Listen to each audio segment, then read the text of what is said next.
Good morning all of you. इससे पहले class में हम लोग देखे थे द्विघात समीकरण के इंट्रोडक्शन और कुछ ऑब्जेक्टिव देखे थे।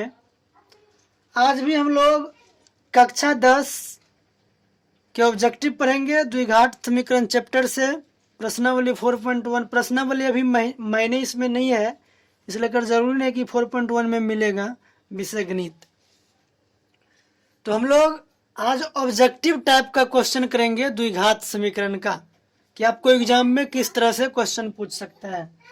ऊपर क्वेश्चन है कि निम्नलिखित में से कौन सा द्विघात समीकरण है, और नीचे आपको ऑप्शन दिया है क, ख, ग, घ। तो इसमें से आपको जवाब देना है कि कौन सा द्विघात समीकरण है। तो सबसे पहले हम आप लोगों को डिस्कशन कर दें, क्योंकि हम पीछे बता चुके हैं, फिर भी हम आप लोगों को समझाते चलेंगे और क्वेश्चन बताते चलेंगे। एग्जाम में इससे 1 नंबर का क्वेश्चन जरूर पूछेगा। आज के क्लास में जो कुछ भी हम बताएंगे, आज हम 2 तरह का ऑब्जेक्टिव आप लोगों को क्लियर कराएंगे, जो थोड़ा बहुत हम लोग पिछले वाले वीडियो में भी कंप्लीट करा चुके हैं, और आज हम इस वीडियो में इन दोनों ऑब्जेक्टिव को पूरा कंप्लीट करेंगे और आप लोगों को बेहतर तरीका से समझाएंगे। तो यहाँ क्या कर रहा है, क नंबर 3 + 2x + 6x² + 9x3। तो हम समीकरण के बारे में बताए थे आप लोगों को कि प्रश्न में चर राशि का सबसे अधिक पावर जितना रहेगा उतना घात वाला समीकरण कहलाएगा। तो इस प्रश्न में चर राशि x का प्रयोग किया गया है, और x का पावर देखिए यहाँ कुछ नहीं है, तो 0, यहाँ 1, यहाँ 2, यहाँ 3। तो इस प्रश्न में x का अधिकतम पावर 3 है, इसलिए हम इसको कहेंगे त्रिघात समीकरण है। तो क्वेश्चन में हमसे क्या पूछ रहा है, कौन सा द्विघात समीकरण है। तो द्विघात पूछ रहा है, त्रिघात नहीं, इसलिए मेरा ये आंसर गलत हो जाएगा। अब ऑप्शन नंबर ख को देखेंगे तो यहाँ x का पावर 1 है, यहाँ कुछ नहीं, तो x का पावर 0 है। मतलब इस प्रश्न में x का अधिकतम पावर 1 है। तो जब x का चर राशि का अधिकतम पावर 1 होता है तो उसको हम लोग कहते हैं एक घात वाले समीकरण या रैखिक समीकरण, इसलिए ये द्विघात समीकरण नहीं है। ये भी ऑप्शन गलत हो गया। आगे देखिए, इसमें चर राशि y का प्रयोग किया गया है। यहाँ कह रहा है 2y² + 3y + 1 = 0। तो इसमें जो चर राशि का प्रयोग हुआ है y, और y का पावर देखिए यहाँ 2 है, यहाँ 1 है, और यहाँ कुछ नहीं है, तो 0 है। मतलब सबसे अधिकतम पावर 2 है। तो ये मेरा आंसर होगा। ये मेरा क्या है, द्विघात समीकरण है। आपको ऑप्शन में टिक लगाना है, ग नंबर। यानी आपके एग्जाम में अगर क्वेश्चन इस तरह से पूछे, देखिए हम आप लोगों को टाइप सिखा रहे हैं। ये कोई जरूरी नहीं है कि बिल्कुल जो क्वेश्चन एग्जाम में पूछेगा वही क्वेश्चन बता रहे हैं। हम उस टाइप का क्वेश्चन आप लोगों को समझा रहे हैं। अगर वो कुछ संख्या बदल दे, चर राशि बदल दे, तो भी आप बना सकते हैं। और आप लोग पैसेंस बनाए रहिए। चैप्टर कंप्लीट होने के बाद एग्जाम जब आप लोगों का नज़दीक आएगा तो हम क्वेश्चन बैंक आप लोगों को सॉल्व करके बताएंगे। 8-10 साल का क्वेश्चन बैंक उठाएंगे और हर चैप्टर का अलग अलग क्वेश्चन बैंक सॉल्व करेंगे। जैसे आप लोग कभी द्विघात समीकरण पढ़ा रहे हैं तो लगभग 10 साल प्रीवियस ईयर का क्वेश्चन लेंगे, और द्विघात समीकरण का जितने भी क्वेश्चन पूछा गया है सभी क्वेश्चन को हम सॉल्व करके आप लोगों को सिखाएंगे। इसी तरह से हर चैप्टर में करेंगे। लेकिन आप लोगों से एक रिक्वेस्ट है, मेरा उम्मीद है कि आप लोग को जो कुछ भी सिखा रहे हैं या समझा रहे हैं उसको अभी आप लोगों धीरे धीरे उन चीज़ों को सीखते चले, समझते चले। क्योंकि अभी का क्लास यदि आप लोग सीखते चलते हैं, समझते चलते हैं, तो आप लोग उम्मीद रखिए कि आपको कोई भी ऑब्जेक्टिव पूछे एग्जाम में आप लोगों से सॉल्व हो जाएगा। क्योंकि उस तरीका से हम पढ़ाते हैं कि आपसे ऑब्जेक्टिव नहीं फंसे। फिर भी अगर थोड़ा बहुत, अगर जो ज़्यादा वीक है उनसे अगर फंस जा रहा है, तो हम आप लोगों को बता चुके हैं कि लास्ट में हम आप लोगों को 10 वर्ष का क्वेश्चन आप लोगों को सॉल्व करके देंगे, हर चैप्टर वाइज। यानी हर एक चैप्टर का क्वेश्चन अलग अलग सॉल्व करके देंगे। आप लोग भरोसा रखिए, आप लोगों से एग्जाम में एक भी क्वेश्चन नहीं छूटेगा। चलिए, तो पहला क्वेश्चन हो गया कि निम्नलिखित में से कौन सा द्विघात समीकरण है। तो हम लोग टिक कर लिए, इसलिए जब ग नंबर सही है तो घ नंबर भी गलत होगा। चलिए अब हम लोग क्वेश्चन नंबर 2 देखते हैं। क्वेश्चन नंबर 2 देखिए, अब इसी में हम क्या करते हैं, आप लोगों को थोड़ा सा बस इसको चेंज कर दे रहे हैं, क्योंकि एग्जाम में आप लोगों को एक ही क्वेश्चन पूछेगा। अब हम आप लोगों से अनेक क्वेश्चन कराने के लिए हम इसी क्वेश्चन को बदल दे रहे हैं। क्या? तो निम्न लिखित एक बात और आप लोग ध्यान दीजिएगा कि हो सकता है कि आप लोग को छोटा छोटा दिखाई दे लिखावट, तो आप लोग एक बात ध्यान रखिए, हम हर बात को बोल बोल कर लिख रहे हैं, तो आप लोग भी कोशिश करिएगा कि जो क्वेश्चन हम बोल रहे हैं उसको आप लोग सुनकर लिख लें, अगर देखने में बाधा हो तो। कभी भी वीडियो आप लोग देखिए तो अपने मोबाइल का लाइट फुल कर लीजिए ताकि आप लोगों को क्लियरली दिखाई दे।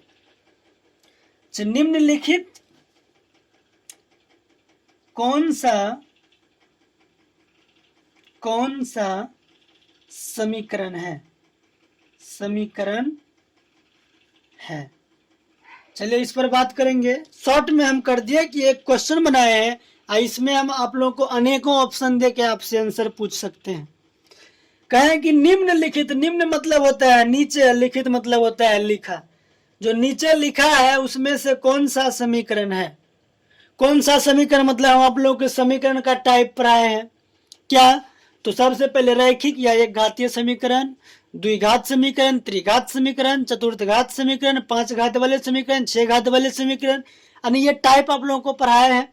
उसी टाइप को हम एक बार क्वेश्चन लिखे और नीचे अनेक ऑप्शन देकर आप लोगों से आंसर पूछेंगे। तो चलिए आप लोग बने रहिए। हम क्या बोले हैं कि आप लोगों को डाउट आने तक नहीं देंगे, बस आप लोग मेरे साथ बने रहिए। अब ऑप्शन लेते हैं इसमें, 1 नंबर ऑप्शन या ए नंबर ऑप्शन, कि हम यहाँ लिख रहे हैं आप लोगों को कि 5x² plus 2x plus 3 equal to 0। अब आप लोगों से पूछ रहे हैं कि बताइए ये कौन सा समीकरण है। तो आप लोग सबसे पहले चर राशि ढूंढिए और चर राशि का अधिकतम पावर ढूंढिए। तो यहाँ देखिए 0 है, कुछ नहीं तो 0, यहाँ 1 छिपा है और यहाँ 2 है, तो अधिकतम पावर 2 है, इसलिए इसका आंसर होगा द्विघात समीकरण। क्या होगा? द्विघात समीकरण, इसका आंसर हो गया। फिर हम लोग दूसरा बी नंबर क्वेश्चन लेते हैं। यहाँ लिख रहे हैं हम 3x plus 2x² plus 6 plus 9x का पावर 4। तो यहाँ देखिए ध्यान दीजिएगा, हम आप लोगों को बताए थे कि इसमें कर्म जो है उल्टा कर सकता है, लेकिन आप लोग को नियम फॉलो करना है। क्या? कि चर राशि का अधिकतम पावर जितना होगा उतना घात वाला समीकरण होगा। तो इसमें नियम को फॉलो कीजिए। यहाँ x का पावर 1 है, या 2 है, या 0 है, या 4 है, तो सबसे अधिकतम पावर क्या है? 4। तो इसका आंसर क्या हो जाएगा? चतुर्थ घातीय समीकरण या 4 घात वाले समीकरण। चतुर्थ घातीय समीकरण या 4 घात वाले समीकरण। प्लीज आप लोग को अगर लिखावट से थोड़ा बहुत दिक्कत हो तो आप लोग आवाज को सुनकर लिख लीजिए। इसका आंसर क्या हो जाएगा? चतुर्थ घातीय समीकरण। ठीक है, आगे देखते हैं क्वेश्चन नंबर सी। जैसे हम लोग यहाँ कहें कि 5m प्लस 3, तो देखिए इसमें जो चर राशि प्रयोग किए हैं m, इसका पावर कुछ नहीं तो 1 है, इसका पावर 0 छिपा है, तो सबसे अधिकतम पावर क्या हुआ? 1। तो इसका आंसर क्या होगा? रैखिक समीकरण। क्या होगा? रैखिक समीकरण, या इसी रैखिक समीकरण का दूसरा नाम है एक घातीय समीकरण। एक घातीय समीकरण। अब आगे हम लोग एक और क्वेश्चन देखते हैं, डी नंबर, क्योंकि आप लोगों को हम पहले बता चुके हैं कि एक ही क्वेश्चन है और इसमें हम अनेक ऑप्शन देकर आंसर ढूंढने का कोशिश करेंगे। ऑप्शन नंबर डी में हम क्वेश्चन लिख रहे हैं कि 2x प्लस 6 प्लस 3x³। तो यहाँ देखिए, यहाँ x का पावर 1, यहाँ 0, यहाँ 3, तो सबसे अधिकतम पावर 3 है, तो हम इसलिए इसको आंसर में क्या लिखेंगे? त्रिघात समीकरण। आंसर क्या होगा? त्रिघात समीकरण। आप लोग जरा इसको फ्रेश कर करके लिख लीजिएगा, त्रिघात समीकरण। तो उम्मीद है कि आप लोगों को अगर इस टाइप का क्वेश्चन पूछे तो आप लोग जवाब दे सकते हैं कि क्या होगा। अब हम इसी को थोड़ा सा दूसरे तरीका से पढ़ेंगे। क्या? तो आप लोग को बताए थे कि द्विघात समीकरण को हम लोग दो तरीका से अध्ययन कर सकते हैं, घात के आधार पर और पद के आधार पर। तो ये आप लोगों के घात के आधार पर हम ऑब्जेक्टिव को क्लियर किए और समझाने का कोशिश किए, फिर कभी कभी बीच बीच में आकर आप लोगों को क्वेश्चन बताते रहेंगे। अब हम लोग समझते हैं पद के आधार पर कि ऑब्जेक्टिव पूछेगा तो कैसे जवाब देंगे। जैसे यहाँ कहेगा आपको निम्नलिखित में से कौन सा चार पदी समीकरण है, चार पदी समीकरण है। समीकरण को शॉर्ट में ऐसे लिखते हैं, समदीर्घिकार और उसके बाद अंडा यानी 0 है समीकरण। निम्नलिखित में से कौन सा चार पदी समीकरण। तब यहाँ बात कर रहा है किसका, पद का। ध्यान दीजिएगा कि अब आप लोगों को क्वेश्चन में पद का काउंटिंग करना। जैसे यही क्वेश्चन ऊपर का उठा लेते हैं, पहला ऑप्शन देते हैं आप लोगों को कि क्या 3 + 2x, जान लीजिए यहाँ कुछ भी होगा, बस आप लोगों को नियम समझना है, +6x² + 9x³ आपको बताना है कि कितना पद वाला समीकरण है। तो गिनती कर लीजिए, 1 2 3 4, इसमें कितना पद है, 4। तो हम लोग आंसर में देंगे 4 पदी समीकरण, 4 पदी समीकरण या 4 पद वाले समीकरण। अब आगे देखिए क्वेश्चन नंबर ख, फिर वही क्वेश्चन लेते हैं, 3x + 2। अब इसमें देखिए एक पद और 2 पद, कितना है, 2 पद है, तो हम कहेंगे द्विपदी समीकरण। इसका आंसर हो जाएगा द्विपदी समीकरण। आगे हम ऑप्शन नंबर सी लेते हैं, ऑप्शन नंबर सी। सब नीचे इसका आंसर लिख रहे हैं, ऊपर क्वेश्चन है नीचे आंसर है। ऑप्शन नंबर सी क्या है, 2y² + 3y + 1। कितना पद है, गिनती कीजिए, 1 2 3, 3 पद है, तो हम यहाँ कहेंगे त्रिपदी समीकरण या 3 पद वाले समीकरण, त्रिपदी समीकरण या 3 पद वाले समीकरण। क्लियर। एक और क्वेश्चन अपने मन से ले लेते हैं, डी नंबर, क्योंकि यहाँ लिखा है इनमें से कोई नहीं, इसके जगह पर कुछ क्वेश्चन भर दे रहे हैं। जैसे हम यहाँ कहें कि 3, तो अब क्या आंसर दीजिएगा आप लोग, याद कीजिए, एक पद वाले समीकरण या अचर पद वाले समीकरण। क्या कहेंगे, एक पद वाले समीकरण या अचर पद वाले समीकरण। अचर का मतलब समझ रहे हैं ना, केवल संख्या रहेगा, उसमें चर राशि नहीं लगा रहेगा, इसका मतलब हुआ अचर पद। तो उम्मीद है कि आप लोग हमारी बात को समझ रहे होंगे कि हम क्या आप लोगों को सिखाना चाह रहे हैं। और आप लोग इस बात को जान लीजिए कि इन दोनों में से 2 टाइप, एक टाइप यहाँ हो गया और दूसरा टाइप यहाँ हो गया। दोनों टाइप में से एक टाइप क्वेश्चन हर एक साल एग्जाम में पूछता है, चाहे आपको बहुपद में पूछ ले, चाहे आपको सब द्विघात समीकरण में पूछ ले, लेकिन पूछेगा जरूर। इस लेकर आप लोग इस कॉन्सेप्ट को क्लियर करके रखिएगा। चलिए आगे देखते हैं। अब हम फिर वही काम करेंगे जो ऊपर किए थे कि क्वेश्चन एक ही रहेगा और हम लोग अनेक ऑप्शन लेकर समझेंगे बातों को। चलिए देखते हैं क्वेश्चन क्या बनाते हैं कि निम्नलिखित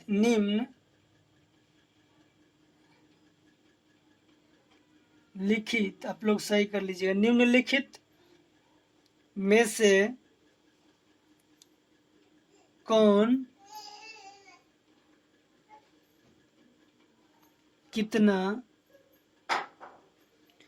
पद वाला समीकरण है, कौन कितना पद वाला समीकरण। अब देखिए क्वेश्चन यहाँ एक ही है, लेकिन हम यहाँ ऑप्शन अनेक लेकर समझेंगे और उसका उत्तर जानने का कोशिश करेंगे। चलिए 1 नंबर, यहाँ हम कहे कि 4, तो कितना पद है, तो आप लोग कहेंगे इसके आंसर में कि ये क्या है, अचर पद है, अचर पद है। हाँ तो क्या समझे हैं कि 4 क्या अचर पद वाले समीकरण, या हम इसको कह सकते हैं कि एक पद वाले समीकरण, एक पद वाले समीकरण। इसमें और कुछ एग्जाम्पल है, जैसे देखिए 4 हो गया, जैसे 2x हो गया। तो जब 2x कहेगा तो हम इसको कहेंगे एक पद वाले समीकरण, उसमें अचर पद नहीं होगा। चलिए इसको बदल ही देते हैं, दूसरा क्वेश्चन, जैसे हम लोग यहाँ कहें कि 3x, तो यहाँ हम क्या कहेंगे, एक पद वाले समीकरण, एक पद वाले समीकरण। आगे आप लोग लिख लीजिएगा। तीसरा क्वेश्चन हम जैसे लेते हैं कि 2x + 3, तो इसमें कितना पद है, एक दो पद है, तो हम कहेंगे द्विपदी समीकरण या दो पद वाले समीकरण, द्विपदी समीकरण या दो पद वाले समीकरण। क्वेश्चन नंबर 3, जैसे हम यहाँ कहें 6x² + 2x + 5, तो कितना पद है, 1 2 3, तो इसमें कितना पद है, 3 पद, तो हम यहाँ कहेंगे इसको त्रिपदी समीकरण है या 3 पद वाले समीकरण है। क्वेश्चन नंबर 4, जैसे हम लोग कहते हैं कि 9x² + 6x³ + 2x + 7, या 9, जो भी हो, कुछ भी लिखा हो, आप लोग को नियम समझना है। तो इसमें कितना पद है, 1 2 3 4 पद है, तो हम कहेंगे 4 पद वाले समीकरण, 4 पद वाले समीकरण या चतुर्थपदी समीकरण। तो उम्मीद है कि आप लोगों को ये बात समझ में आ गया होगा कि अगर आप लोग से एग्जाम में ऑब्जेक्टिव पूछे पद के आधार पर, घात के आधार पर, कि कितना घात वाले समीकरण है या कितना घात, बस इसमें कुछ नहीं, थोड़ा सा चेंजिंग हो जाएगा। क्या, समीकरण को हटा के अगर बहुपद लिख दे तो यही टॉपिक बहुपद में चला जाएगा, लेकिन कुछ ना कुछ डिफरेंट होता है दोनों में, लेकिन दोनों का basic class, basic process same है, कुछ तो मिलता जुलता है। इस लेकर यदि आप लोगों को एग्जाम में पूछ दे कि द्विघात समीकरण का, एक तरीका से और आप लोग को एग्जाम्पल पूछ सकता है, चलिए यहाँ क्लियर कराते हैं। ऑब्जेक्टिव में आप लोग को पूछ सकता है क्या, कि त्रिघात समीकरण का एक उदाहरण लिखिए, एक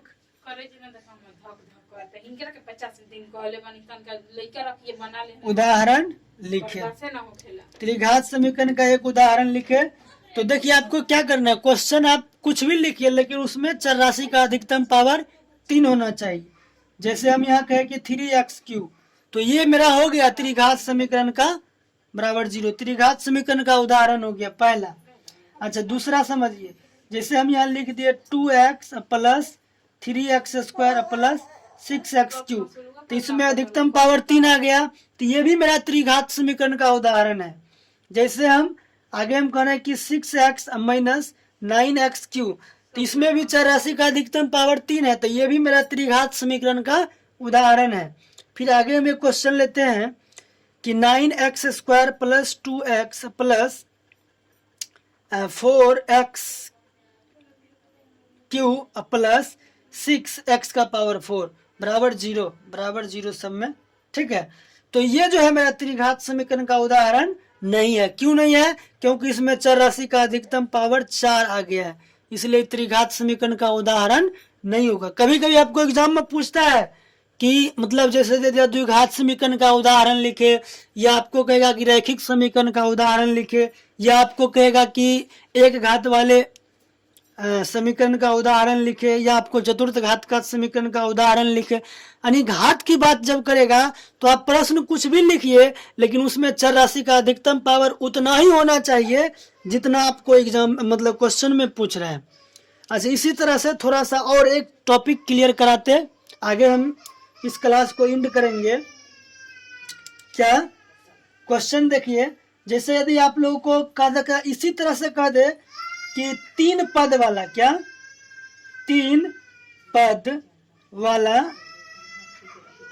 समीकरण का उदाहरण लिखिए, समीकरण का उदाहरण लिखे। आप लोग प्लीज राइटिंग पर मत जाइएगा, हम बात बोल रहे हैं, बातों को सुनकर भी लिख सकते हैं, क्योंकि जब वीडियो बनाते हैं तो बहुत तेजी में आप लोगों को बताने का कोशिश करते हैं और स्लो में भी, क्योंकि हर टाइप का स्टूडेंट इस वीडियो को देख रहा होगा और हम नहीं चाहते हैं कि वीडियो लंबा बने, इसलिए थोड़ा लिखने में तेजी में दिक्कत हो सकता है। इसलिए आप लोग आवाज़ सुनकर लिखने का कोशिश करें, या आवाज़ सुन ले, वीडियो को रोक दे, फिर लिख ले, फिर वीडियो को स्टार्ट करें। चलिए, उसके बाद 3 पद वाले समीकरण का उदाहरण लिखे। तो अब आप क्वेश्चन कुछ भी लिखिए, लेकिन उसमें पदों की संख्या 3 होना चाहिए। जैसे हम एग्जांपल लेते हैं नंबर 1, हम यहाँ लिख रहे हैं कि 3x² प्लस 6x प्लस 2 बराबर 0 बराबर 0। तो देखिए इसमें कितना पद है, 1 पद 2 पद 3 पद है, तो 3 पद वाला हो गया। दूसरा क्वेश्चन, और लग रहा है पेन भी खत्म हो गया, चलिए देखते हैं। जैसे यहाँ 6x² plus 2x plus 4x3, हम क्या बोले, टर्म से हमको कोई मतलब नहीं है, यहाँ सजाने की बात नहीं कर रहे हैं, यहाँ केवल पद की बात कर रहे हैं। तो पद को गिनती कर लीजिए, बराबर 0। क्या है, 1 2 3 पद है, तो ये 3 पद वाला हो गया समीकरण। इसी प्रकार से अगर आपको 4 पद वाला समीकरण पूछे तो 4 पद का आप समीकरण लिखिएगा, 5 पद वाला पूछे तो 5 पद का समीकरण लिखिएगा, ठीक है। तो उम्मीद है कि आप लोगों को यह बात समझ में आ गया होगा। और ये क्लास आप लोगों के लिए VVI है, एग्जाम में आपको इस क्लास से क्वेश्चन जरूर पूछेगा, इसलिए अगर आप लोग एक स्टूडेंट प्लीज इस वीडियो को बार बार देखिए ताकि आपको समझ में अच्छे तरीका से आए। और अपने दोस्तों से भी शेयर कीजिए और हमें कमेंट करके आप लोग जरूर बताइएगा कि आपको हमारा बताने का और समझाने का तरीका या अंदाज कैसा लगा। यदि आप लोग चाहते हैं कि हम आप लोगों के लिए वीडियो इसी तरह बनाते रहें तो प्लीज़ आप लोग लाइक करें, चैनल को सब्सक्राइब करें और हमें कमेंट करके बताते रहें। 10th क्लास से जुड़ी अगर कोई क्वेश्चन हो तो आप क्वेश्चन पूछते रहें, क्योंकि अभी हम पर्सनल 10th क्लास का वीडियो बना रहे हैं। जब 11th का बनाएंगे तो 11th क्लास के स्टूडेंट को मौका देंगे, 9th का बनाएंगे तो 9th का, और कंपटीशन का बनाएंगे तो कंपटीशन का। फिलहाल बीच बीच में कुछ कुछ क्वेश्चन आप लोग को नया सीखने का मिलते रहेगा। Thank you watching this video. Bye, see you next class with new topic. व्यापक रूप, सामान्य रूप, इसी को इंग्लिश में स्टैंडर्ड फॉर्म भी कहते हैं। तो इस चीज के बारे में हम आप लोग को डिटेल से चर्चा करेंगे नेक्स्ट क्लास में। Bye, see you.